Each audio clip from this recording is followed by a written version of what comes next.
You can see we have a nice intake from HZ Motorsports.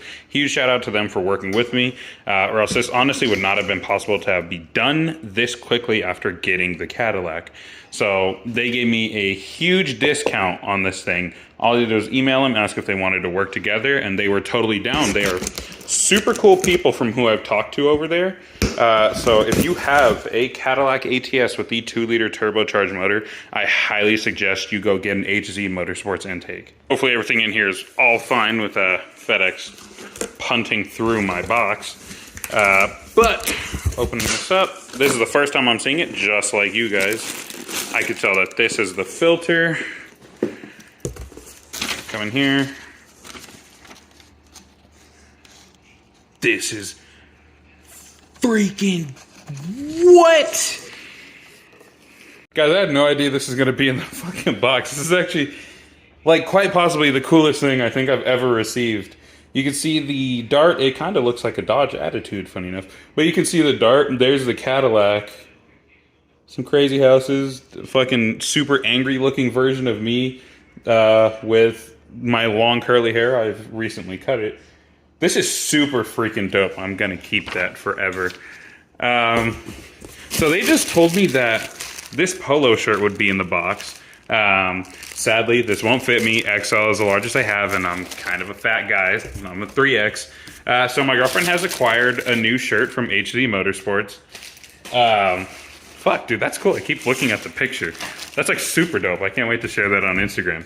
Anyways, back to the unboxing. Okay, outside of the polo shirt and the dope picture that you will not be getting because that's mine. We have clamps and hardware. Ooh, ball socket thing, 2 of them.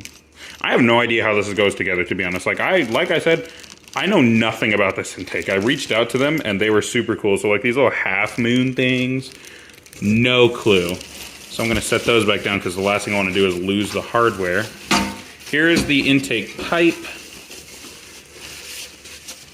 Obviously, it's pretty short. The engine bay, like you would have seen in the last video, the engine bays are pretty short from the turbo to the intake, so I'm sure it goes on this way. Filter there. This is just a blank hole to hold down the wiring for the airflow sensor. PCV, or crankcase, all of that good stuff. Set that down. Get this bubble wrap out the way. Picture's dope. I keep looking at it. Little seal, I believe, for the heat shield. So although this is a very short intake run, it does come with the heat shield, and kind of a hefty one at that. This is pretty heavy, actually. So I'm gonna pause this and get this out of the box. It's hard to do with one hand. As you can see, here is the heat shield. Ignore my kitchen, I haven't cleaned yet. Here is the heat shield. It is a pretty hefty shield. Like, I have a heat shield with the intake on the Dart, and it weighs like half as much as this. And then I assume this seal is for the top of the box, but it's so short, I think it might just go around this little half loop to help seal the intake hose, or the intake pipe into there, but not entirely sure. I'm gonna go outside and figure that out in just a second. So I'm gonna take all of this outside to the Cadillac right now, picture included, because I like looking at it. And honestly, this made me think, a lot of like YouTubers, they have their thing, like they're saying, right? Robbie Ferreira, he has like stay committed. I think mine's just gonna say stay grinding. Should that be my thing? Should I say stay grinding? So let's start by getting a before of the stock intake. Inside that big plenum right there is a silencer. I do have that removed. It made a minor difference, but nothing major.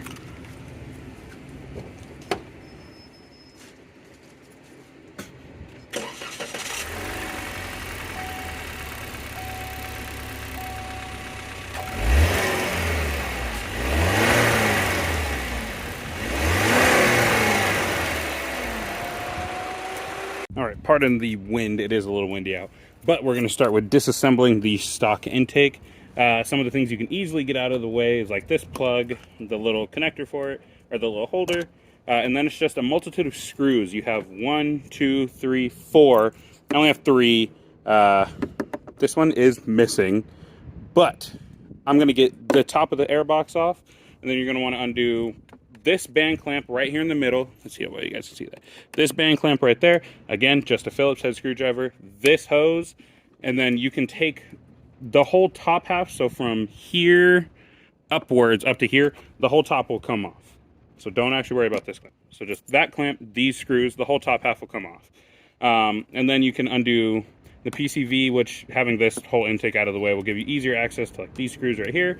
That way you can get it right off of the turbo, and then you work on disassembling the bottom half. That I've never taken off of this car. I have taken the top half off before, so I'm not entirely sure about that. We will figure that one out in just a second. Ignore the fan making noise, does not want to turn off. But as soon as you have this disconnected, all of your 4 screws and this clamp here loosened up, you can just remove that and then see that the stock crank breather system leaves a lot to be desired. There is a ton of oil in the intake, so one of the next things we're going to end up doing to the car is a nice catch can setup. I think we're going to go with the Mishimoto because it's a dual can. You have one can over here and then one can on the other side of the engine bay over there. But then you also can remove your stock air filter that's ugly, doesn't sound good, and restrictive. To be honest, I actually don't think the stock airbox is that restrictive on a fully stock car.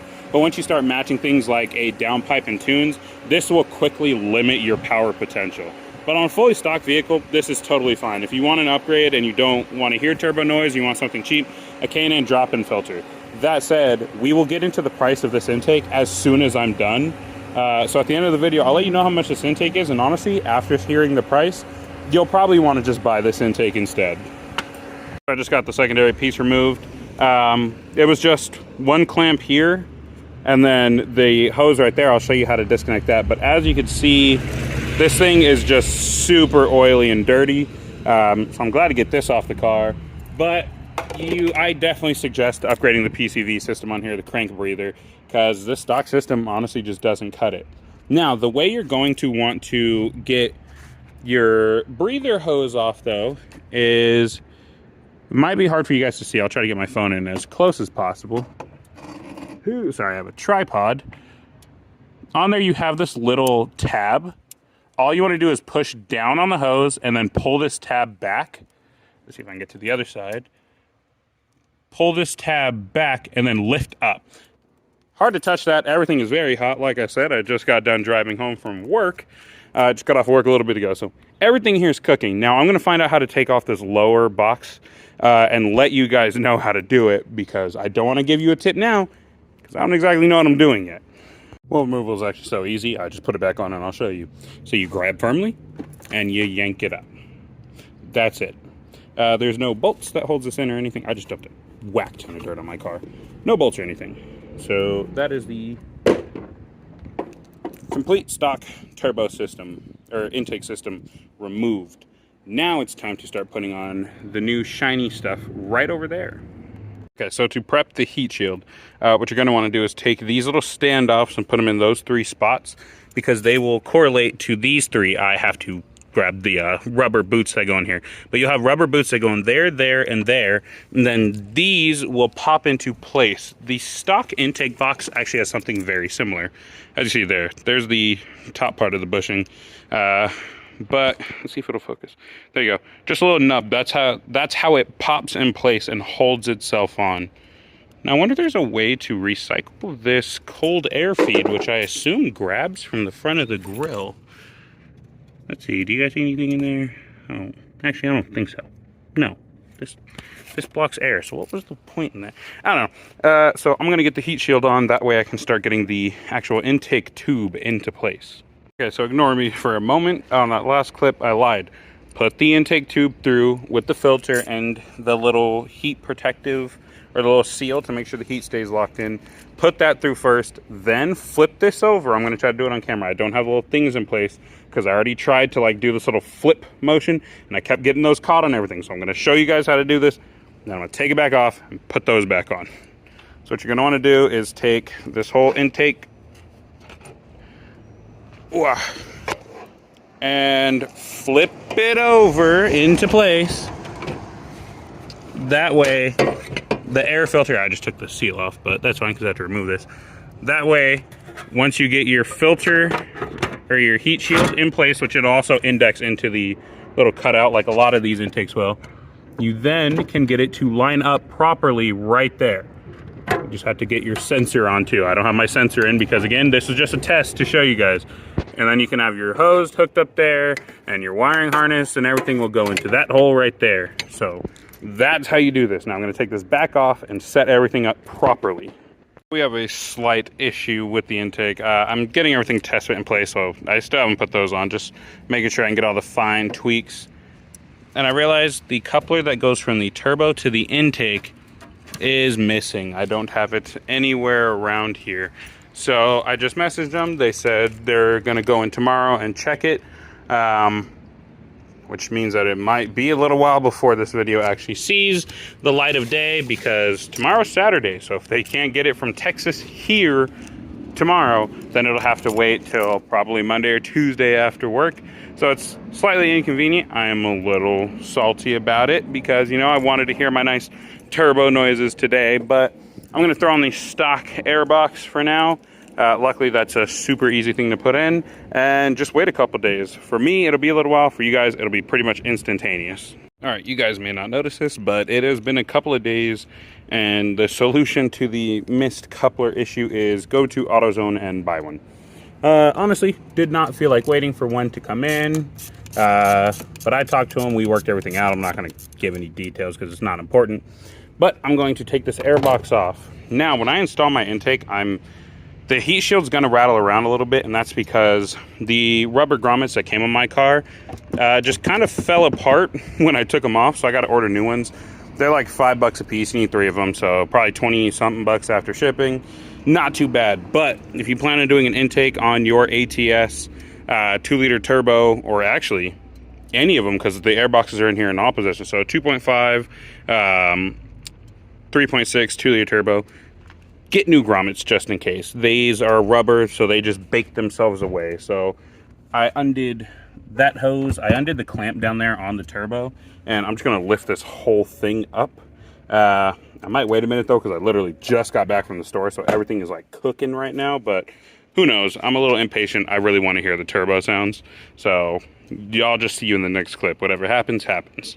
Right, and just like that, as you can see, the coupler's on, hose is connected, this wire connector is inside, and like I said, the fitment of my box is a little off because there's no rubber grommet to hold it in place. It's like completely disintegrated. All 3 of them have, and also my box is a little bit misshapen because FedEx, like I said in earlier clips, just drop kicked this thing from Texas all the way here. So it's a little smashed in right there, as you can see. So the fitment was going to be a little off anyways. And honestly, if I really wanted to, I could bend it back. But once I have that, the grommets, this will hold in pretty nicely. But let's go ahead and give the car a nice start. Ignore the check engine light. I started the car earlier without the sensor connected. So I'm going to have a little check engine light. But not related to the intake. The intake will not give you a check engine light. Only if you forget to connect things, it will. But let's see if we can hear the turbo sounds.